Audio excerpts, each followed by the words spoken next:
Online, Folsom Lake Honda, your one-stop Honda shop. Former Kings coach, former Warriors coach, general manager, the great Garry St.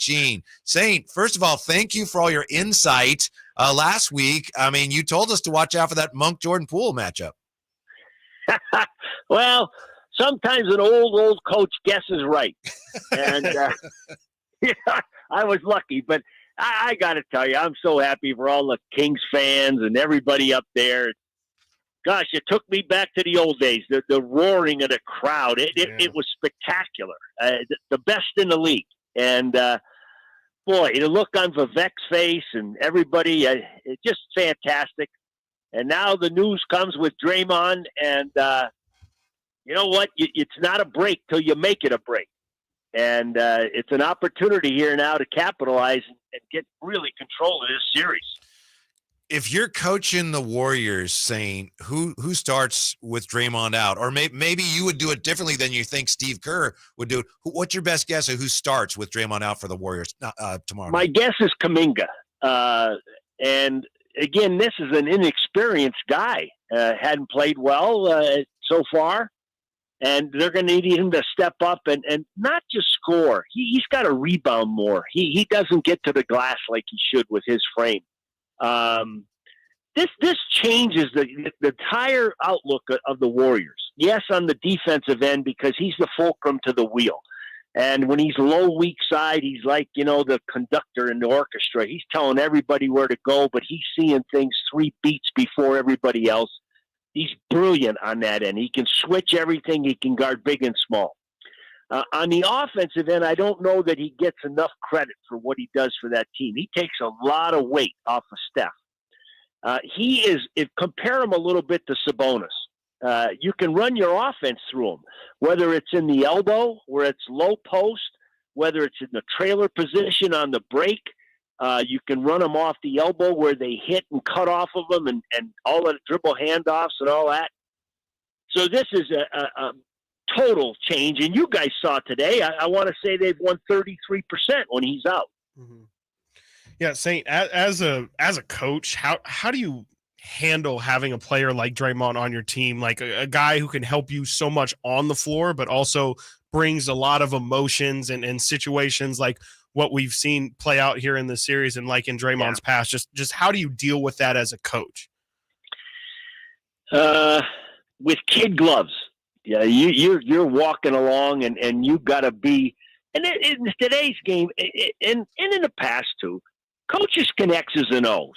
It's about relationships. Right. It's about earning each other's respect and trust. And Steve Kerr is, I just think, magnificent at that. He's a great guy.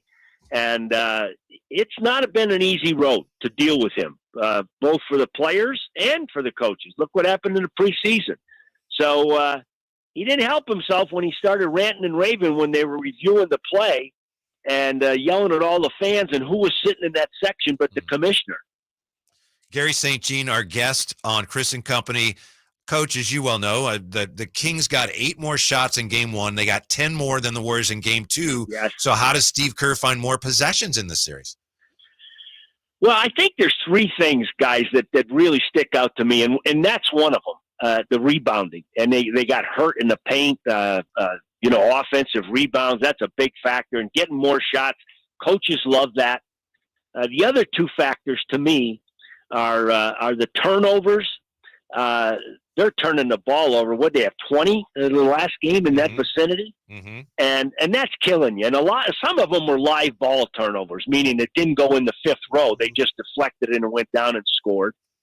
And the other one is their fouls. They're one of the worst in the league at committing fouls. Well, what does that do? It allows the Kings to set their defense up at the other end, takes away the best part of their game, which is transition play, where they need and get early shots, and they're going to need that tomorrow with Steph, because now you can change how you're going to play Steph, because they ran Draymond as like point forward, and that took Steph off the ball. Mm-hmm. But now he's going to have to handle the ball more. You saw a box and one. They may blitz him or put a hit on him at midcourt. So there's a lot of things that in Mike Brown's toolkit that he can go to try to slow down Steph Curry. And if anything, I think they need to get Klay Thompson more shots. That's a big key. And boy, guys, we've talked to you guys. I heard you talking about Monk, and Sabonis big on the boards. Fox, same thing, clutch in the fourth quarter. But what a game for Davion Mitchell. Yeah. Hey guys, you know what? If you're coaching there and your assistants say, "Hey, coach, you want to put somebody in for him?"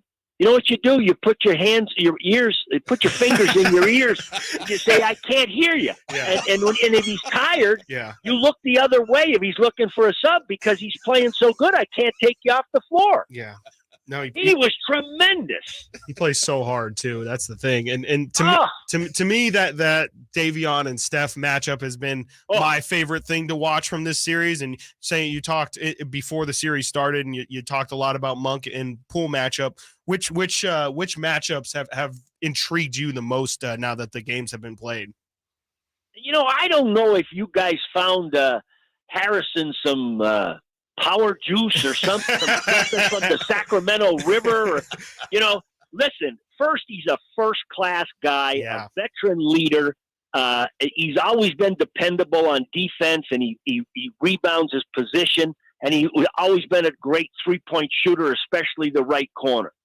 Well, my gosh, the other day he's putting it down and taking it off the bounce, and I'm saying, young fella, go for it. I mean, he was tremendous. Yeah. And guys, you guys watch every game. And the fans, I have so much respect for Herter.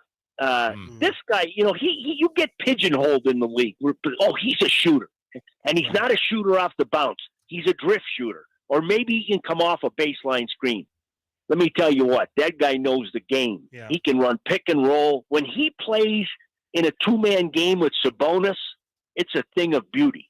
They really understand each other inside and out. He's played terrific. And, we've talked about Monk. We've talked about Mitchell. And you know what? In Lyles, game one, making the threes, good job, steady. And even Lynn knocking in a couple. So I thought the Warriors had the edge on the bench, and it hasn't been that way. And that's been a big key in the two wins. Great insight as always, Coach. We appreciate you very, very much. Enjoy the rest of the series. We'll talk to you again soon. Well, I'll talk to you soon. And you know what? I got the leaf blower going. So now I can put it on high and get back to my big job today. All right. Good luck. Let us know if you need any help, Appreciate Coach. it. All right, guys. Have a great day. Yeah, Thank you. too, Coach. I'll help him out. Uh-huh. I would gladly help out Garry St. do his yard work any day of the week, whenever he needs me. We've talked about that. As far as the bench battle,